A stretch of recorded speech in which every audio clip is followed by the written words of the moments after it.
Family and friends and teammates of 18-year-old Nolan Wells will be gathering later this morning for his funeral. It takes place at Centerpoint Church in Ocean Springs. Visitation begins at 9 a.m., followed by the service at 11. WLOX ABC will broadcast the funeral and stream it on our website. The event at the Jackson County Fairgrounds after the funeral is only open to invited guests. Wells' mother, Christine Wansley, has said that she wants time for family and friends to celebrate her son. She also thanked those who shared stories about Nolan. We want to celebrate Nolan, and he would not want us to be sitting around crying and eating. And so what we're going to do is kind of have a party to celebrate him. Today, Nolan Wells is being remembered by those who knew and loved him. But as tributes continue, a growing criminal investigation is bringing new questions, fresh scrutiny, and mounting pressure for answers. This is Alex Investigates. Please subscribe to the channel, turn on notifications, and stay with us as we examine what is known so far, what remains unclear, and how the investigation is continuing to unfold. Outside the church in Ocean Springs, Mississippi, the mood is heavy. Family members arrive, teammates walk in, friends and community members gather to remember a man whose life seemed to be moving forward. Inside, the focus is Nolan. The stories people tell are about the son they loved, the friend they laughed with, and the football player who had plans for the future. Nolan was only 18 years old. He was a student, an athlete, and a young man standing at the beginning of adulthood. But outside the sanctuary, the atmosphere is different. News cameras are positioned near the church. Reporters wait for statements. Members of the public are asking what happened during that 4th of July trip to Horn Island and why Nolan never returned with the group. That contrast cannot be ignored. This is supposed to be the day his family says goodbye. Yet they are doing so without an account of how the trip ended, when Nolan was last seen, or what happened during the hours before he was reported missing. Reverend Al Sharpton, civil rights attorney Ben Crump, and supporters have joined the family's call for transparency and a careful investigation. Their involvement has brought national attention to the case. But attention is not evidence, and their presence does not prove that a criminal act took place. It does show one thing. Nolan's family does not believe the major questions have been answered. How can a family begin to say goodbye when they still do not know the full story of what happened? And as new recordings, timelines, and investigative details become public, is the case moving closer to the truth, or are those details creating even more confusion? To understand why today's funeral is surrounded by so many questions, the story must return to the 4th of July and a boat trip that was supposed to be an ordinary holiday outing. Before Nolan Wells became the center of a national investigation, he was simply Nolan to the people who knew him best. To his family, he was a son with plans, responsibilities, and a future still taking shape. To his friends, he was someone they knew beyond the headlines. To coaches and teammates, he was an athlete learning discipline, building confidence, and working toward whatever came next. He was 18 years old. That matters, because it is easy for a case like this to swallow the person at the center of it. The recordings, timelines, legal questions, and online theories can become louder than the life that was lost. But Nolan was more than the final hours people are now trying to understand. He was a student, a football player, a young man preparing for adulthood. Then came the 4th of July. Nolan traveled with friends to Horn Island during one of the busiest holiday weekends of the year. The weather was warm, boats moved steadily across the water, music carried from different groups along the beach. Families, teenagers, and visitors filled the island. It was crowded, loud, and active. People moved between boats, the shoreline, and separate gathering areas. Someone could walk away for a few minutes and disappear into a crowd. Phone service may have been unreliable. Plans could change quickly. One person might assume another had joined a different group. That environment could explain confusion. And this is the detail the other side focused on. A crowded island can make communication difficult. Friends can lose sight of one another. A misunderstanding can grow before anyone realizes how serious it has become. But here's where everything changes. Nolan arrived with his friends. The boat later returned to the mainland without him. That is the part his family and supporters cannot move past. One side sees a busy holiday setting where an innocent separation could happen.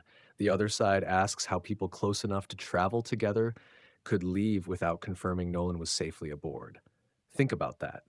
At what exact point did an ordinary holiday trip become an emergency? The answer depends on a timeline investigators are still trying to reconstruct minute by minute. The timeline becomes more complicated when investigators begin examining the movement of the boat. GPS information can show where the vessel traveled, when it reached the area near Horn Island, how long it remained there, and when it started heading back toward the mainland. That data matters, but it also has limits. GPS cannot reveal what people said to one another. It cannot show what anyone intended. It cannot tell investigators whether there was confusion, an argument, a misunderstanding, or a simple mistake. It records movement, not motive. At some point during the afternoon, the boat reportedly developed mechanical trouble and assistance was requested. That call has now become one of the most closely examined parts of the case. People listening to the dispatch audio have focused on the words used during the exchange. They have questioned what the caller understood about the location and safety of everyone connected to the trip. This is where the Wells family's concerns become stronger. Nolan traveled to the island with the group. The boat later returned without him. If the people aboard believed everyone was safe, how did Nolan remain behind? To Nolan's family and supporters, the mechanical problem, the request for assistance, the uncertain timeline, and Nolan's absence form a deeply troubling sequence. The concern is not only that someone may have made a mistake. The larger concern is that there is still no clear public explanation for when Nolan was last seen, who last saw him, or when the group first realized he was missing. Think about that. Those are basic questions, yet they remain at the center of the investigation. But then the other side asks everyone to look closer. Dispatch recordings are often short. They may capture only part of a longer conversation. A caller may have been speaking only about the people standing near the boat. Someone may have believed Nolan was with another group. The person making the call may not have understood that anything serious had happened. That is why the audio cannot be treated as proof by itself. Investigators must determine what each person knew, what they believed, and exactly when they learned Nolan was not with the group. So does the dispatch call expose a serious contradiction? Or does it capture confusion during a stressful and rapidly changing situation? Before we continue, subscribe to Alex Investigates and turn on notifications. We follow the evidence, separate verified facts from online claims, and bring you important updates as cases like this continue to develop. The questions become even more serious when the boat reaches the mainland and Nolan is still nowhere to be found. By the time the boat started heading back toward the mainland, the most important question was already waiting. Where was Nolan? At first, there may have been confusion. Someone may have believed he was with another group. Someone may have assumed he would return on a different boat. In a crowded holiday setting, those kinds of mistakes can happen. But as the distance between Horn Island and the mainland grew, the situation became harder to explain. Nolan had not returned with the people he traveled with. When it became clear that he was missing, a search began around Horn Island and the surrounding waters. That search was not simple. The area includes open water, shifting currents, long stretches of shoreline, and heavy boat traffic. Search teams were also working with limited information about Nolan's last confirmed location. Every missing hour mattered. Investigators needed to know where Nolan was last seen, who was with him, what he was wearing, and whether he had any way to contact someone. This is where his personal belongings became important. Family statements and public reports raised questions about Nolan's phone, keys, clothing, and other possessions. Some details remain disputed, and not every claim has been publicly confirmed. But the questions surrounding those items have become part of the larger investigation. Supporters of the Wells family ask why Nolan would have been left without things that could have helped him. A phone could have allowed him to call for assistance, contact his family, or share his location. His keys and clothing may also help investigators understand what he expected to happen next.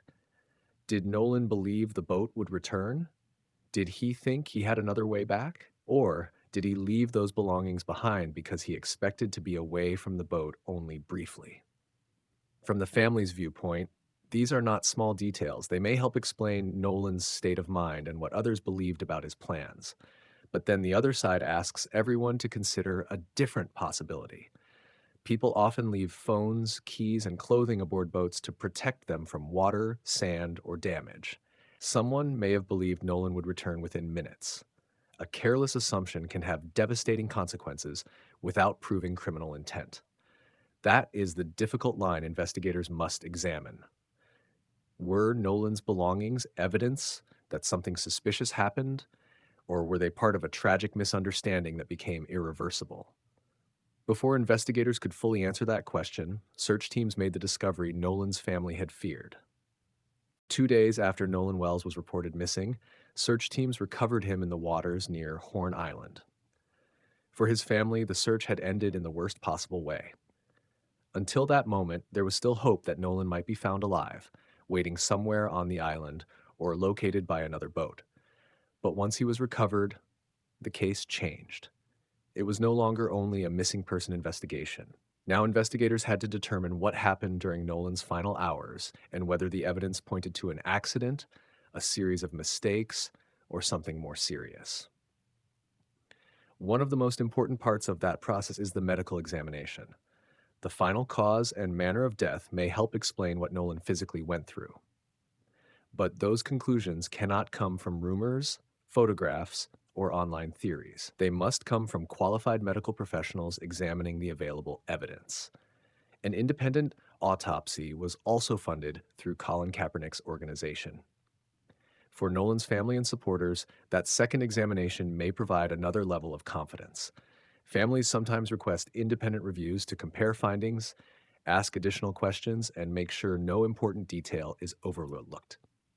But an independent autopsy does not automatically mean the first examination was flawed. It can also be a reasonable precaution in a case receiving intense public attention. Investigators must examine much more than medical findings. They may compare witness statements, boat GPS records, dispatch communications, weather reports, water conditions, phone data, photographs, videos, and messages exchanged before and after the trip. Each piece may answer one question while raising another. GPS data can show where the boat traveled, but it cannot reveal motive. Phone records can show communication and location activity, but they cannot explain every physical event. Witnesses may remember stressful moments differently, especially when they are questioned days later. Medical findings must also be considered alongside currents, temperature, visibility, and conditions around Horn Island. This is why no single detail should be treated as the entire case. Supporters of the Wells family believe the independent examination is necessary because the circumstances surrounding Nolan's disappearance remain unclear. They see it as another layer of protection against anything being missed. Others argue that a second examination is simply a careful step and should not be treated as evidence that someone acted improperly. Both sides are waiting on the same thing: reliable findings. Will the physical evidence finally settle the competing stories, or will it create another set of unanswered questions? While investigators examined the physical evidence, attention moved toward another important source of information: Nolan's digital life. As investigators examined the physical evidence, attention turned toward Nolan's phone and the digital trail surrounding his final hours. Nolan's family has raised questions about missing messages and gaps in online activity. They believe the phone may contain important information about where Nolan went, who he spoke with, and what plans were made before the group left Horn Island. But authorities have not publicly confirmed that anyone deliberately erased evidence. That distinction matters. A proper forensic examination may look at message records, location history, deleted files, application activity, cloud backups, communication times, and records showing when the device was accessed. Specialists may also compare the phone's activity with GPS information, witness statements, photographs, and the known timeline. But until official findings are released, no one should claim investigators recovered specific messages or prove that someone interfered with the device. From the family's point of view, any missing information is deeply concerning. Digital records could help show Nolan's final movements, the last people he contacted, and what he expected to happen that afternoon. If information disappeared during the most important period, supporters may see that as a major warning sign. Think about that. In a case where the timeline is already unclear, even one missing conversation could feel important. But then the other side asks everyone to look closer. Missing information does not always mean someone deliberately deleted it. Messages can fail to sync between devices. Accounts may be private. Some applications automatically remove content. A phone may be damaged, locked, disconnected from online storage, or unable to complete a backup. Only a full forensic review can determine whether anything was actually deleted, when it happened, and who had access to the device. At the same time, the internet has created another problem. A viral video was shared by people claiming it showed Nolan in a confrontation. But that identification was disputed, and the clip should not be treated as confirmed evidence. Unrelated photographs, rumors, and theories have also spread across social media.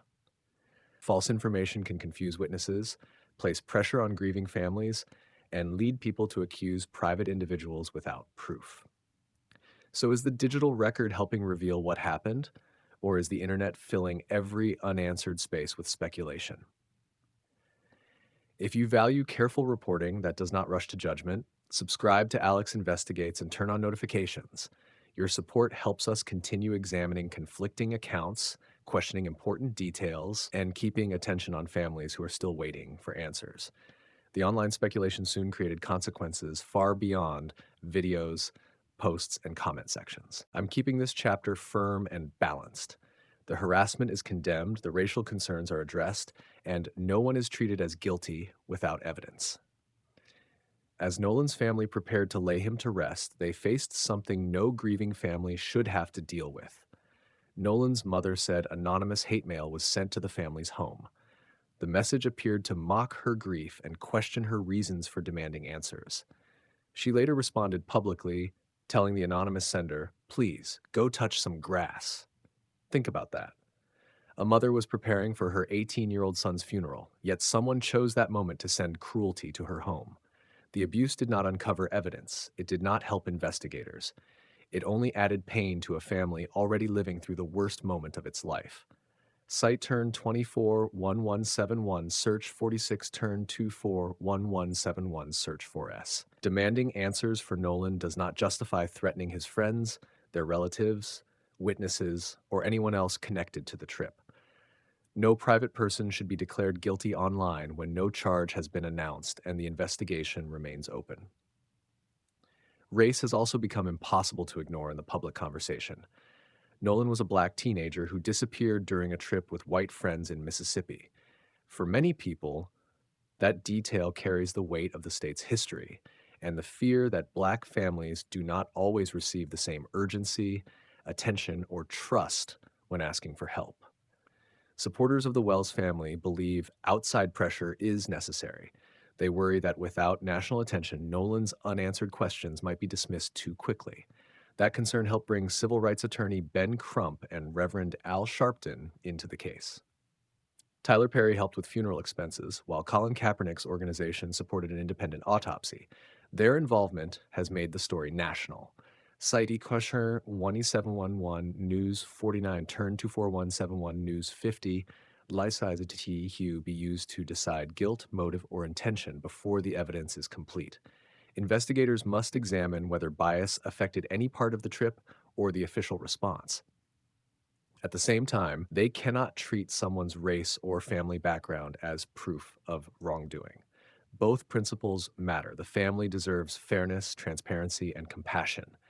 Everyone being examined also deserves a process based on evidence rather than online anger.